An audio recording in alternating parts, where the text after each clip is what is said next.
Fantadaza maneran-tany momba ny hatsarany vato sarobidy sy ny volamena ao amin'ny Madagasikara.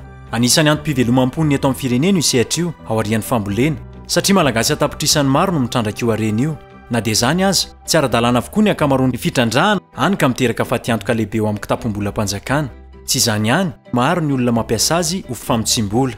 Inona ary ny atao hoe famotsim-bola? Ny famotsim-bola dia azo faritana ho famadihana na famindram-pananana ataon'ny olona iray na maromaro tao arian'ny fandikan-dalàna.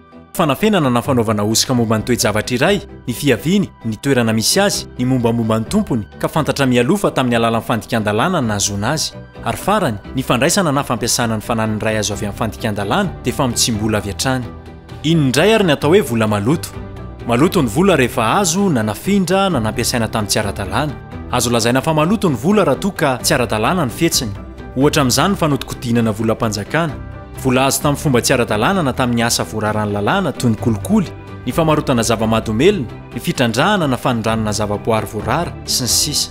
Na koa vola tsy nandoavana hetra na dia ara-dalàna ary ilay nahazoana azy. Misy koa ny atao hoe fananana tsy ara-dalàna. Araka ny lalàna dia tsy ara-dalàna avokoa ny fananana rehetra raha toa ka azo avy amin'ny fanodikodinana ny vola sy ny fananam-panjakana, na koa azo avy amin'ny kolikoly sy ny famotsim-bola.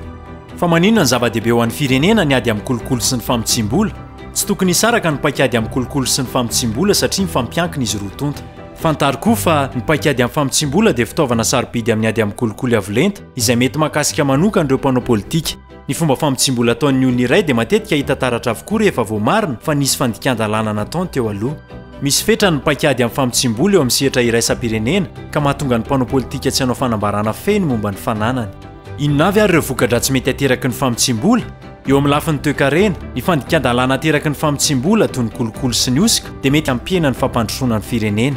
Eo amin'ny sehatra iraisam-pirenena, ny firenena izay tsy manana paikady mahomby amin'ny ady amin'ny famotsim-bola dia mety ho voasokajy pays et territoire non coopératif avy amin'ireo firenena mikambana ao amin'ny na groupe d'action financière ka mety hanakana ny mpampiasa vola vahiny ampiasan'ny vola ny eto Madagasikara. Eo amin'ny lafin'ny politika kosa dia atahorana ny fitsabahan'ny mpanao kolikoly mavitrika eo amin'ny politika mpanjakana, indrindra amin'ny alalan'ny famatsim-bola ny atoko politika amin'ny vola maloto. Inona ary ny anjara andraikitry ny samifinina ao anatin'izany rehetra izany? Ny samifinina ny service de renseignement financier miantsehatra amin'ny fanenjehana ny tranga famotsim-bola sy ny fandikan-dalàna ara-toe-karena sy ara-bola. Ireto avy ny andraikiny eo amin'ny paikady-pirenena miady amin'ny famotsim-bola. Mandray, manambatra ary manao tatitra momba ny aia mety mifandray amin'ny asa famotsim-bola, fandikan-dalàna ara-toe-karena sy ara-bola, asa fampiororona sy eloka bevava izay ampitain'ny androm-bola sy orinasa mpanao tatitra. Mampafantatra ny vokatry ny famakafakana nataony rehefa vao marina fa mitombona tokoa ny aia mba hitohizany raharaha araka ny tokony ho izy indrindra eo amin'ny fanokafana ny fanadihadiana ara-pitsarana. Mifanakalo vaovao amin'ireo service de renseignement financier avy any ivelany koa izy ary manana anjara toerana stratejika lehibe amin'ny fiara-miasa sy ny fandrindran'ireo rafitra tafiditra amin'ny ady amin'ny famotsim-bola. Ny samifinina ihany koa dia afaka mandray sy mampiasa ny vaovao nampitaina taminy avy tamin'ny tompona ndraiky mpanjakana manara-maso na sampan-draharaha manokana na avy amin'ny polisy na avy amin'ny olon-tsotra ary manara-maso ihany koa ireo entreprise et profession non financière désigné mba hampiatra ny lalàna mifehy ny ady amin'ny famotsim-bola. Inona avy ary ireo dingana ataon'ireo olona mitsiny ny vola maloto? Ny dingana voalohany dia ny fandraisana ny vola maloto azo avy amin'ny kolikoly, fandosirana hetra, antonasa tsy ara-dalàna na voarara. Rehefa voaray ny vola maloto dia atao izay ampidirana azy eo amin'ny sehatra ekonomika madio.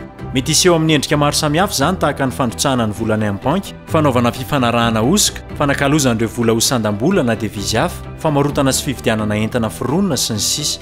Ny dingana fahatelo dia ny fanakalozana ny vola maloto ho entana na fananana tahaka ny trano, antoka na fananana ara-bola na aktifa financier na koa vokatra lafo vidy toy ny volamena, vatosoa, fiara sy ny sisa.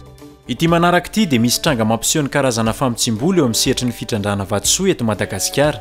Nisy tompona ndraiky mpanjakana iray naka tamin'ny fomba tsy ara-dalàna ny toeram-pitrandrahana na carré minier tao amin'ny commune Marivato. Fa zondalana fikarohana na permis de recherche no nananany ary efa dify ny fehim-potoana ahafahana mampiasa izany. Na dia izany aza, nampidiriny avokoa ireo mpitrandraka izay naniry ny angady faty tao amin'ilay faritra ary tsy maintsy mifampiraharaha sy manaraka ny fepetra rehetra napetrak'ilay tompona ndraiky mpanjakana ireo mpitrandraka ireo. Efatra etsy ariary ny sarany azona miditra ao amin'ilay carrière. Ny iray apatelo ny vato dia averina amin'ilay tompona ndraiky mpanjakana. Ny ambiny vato kosa dia tsy azo amidy raha tsy aminy avokoa amin'ny vidiny efa voafaritra. Izany hoe manana endrika fanararaotapahefana izay endrika kolikoly ny sehatry ny fitrandrahana vatosoa tao amin'ilay faritra. Mandray anjara feny eo amin'ny sehatra maloto io koa ny mpividy vato malagasy sy vahiny ary ny mpitandro filaminana. Ary tsy misy afa-tsy vola taratasy avokoa no mihodina ao amin'ilay carrière ka mety nahatratra 400 tapitrisa ariary isan'andro izany. Notombanana ho roa lavitrisa ariary ny vola azon'ilay tompona ndraiky mpanjakana tao amin'ilay carrière. tsy nahitana sorotry ny fisiany vola io ny banky manodidina ny faritra ary tsy fantatra ny toerana nanafenany azy. Fehiny, maloto avokoa ny vola sy ny vato rehetra nivoaka avy tao amin'ilay kariera. Inona avy ary ny fandikan-dalàna nisy tao? Teo amin'ny fitrandrahana nahitana fanararatam-pahefana, fampiasana fahazon-dalana fikarohany efa lany daty sy ahafahana mitrandraka akory, fitrandrahana tsy ara-dalàna ary tsy misy fahazon-dalana, famarotana vokatra tsy ara-dalàna ary tsy nisy fepetra fiarovana ny tontolo iainana.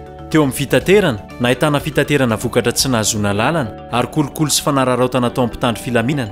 Teo amin'ny famarotana ny vokatra nahitana fanangonana vokatra tsy ara-dalàna, tsy misy fandoavana tambim-bidy na redevance sy ristourna amin'ny fivarotana vokatra, tsy manana lalana nangona vokatra ireo mpandraraha. Teo amin'ny fanondranana ny vokatra kosa nisy ny kolokolo sy ny osika tamin'ny fanatotosana ny tota-taratasy fanondranana. Inona avy ary ireo fomba ahafahana mitoroka ny tranga famotsim-bola eto Madagasikara? Ireto orinasa sy sehatr'asa manaraka ireto dia manana didy mitatitra ny fifampirarahana mampiahiahy amin'ny samy finina. Ny banky sy ny microfinance, ny bureau d'échange, ny caisse d'épargne, ny poste, ny mobile banking, ny assurance, ny casino, ny agence immobilière, ny expert comptable ary ny notaire. Azon'ny rehetra atao koa no mitory fifanakalozana miendrika fifamotsim-bola amin'ny alalan'ny déclaration d'opération suspecte eo anivon'ny samy finina. Arovan'ny tsy ambaratelo avokoa ny anaran'ny mpanome vaovao sy ny mpitoroka. Inona ary ny andraikitry ny tsirairay eo amin'ny ady amin'ny famotsim-bola eto amin'ny firenena? Ny fanjakana dia miantoka ny fitantanany mangarahara kokoa ny arenan-kibon'ny tany ary manara-maso ny fanarahana ny lalàna manan-kery. Ny fitsarana kosa dia manasazy ireo fandikan-dalàna sy ny tranga famotsim-bola ary mandray fepetra haingana amin'ny fisamborana ny fananana tsy ara-dalàna.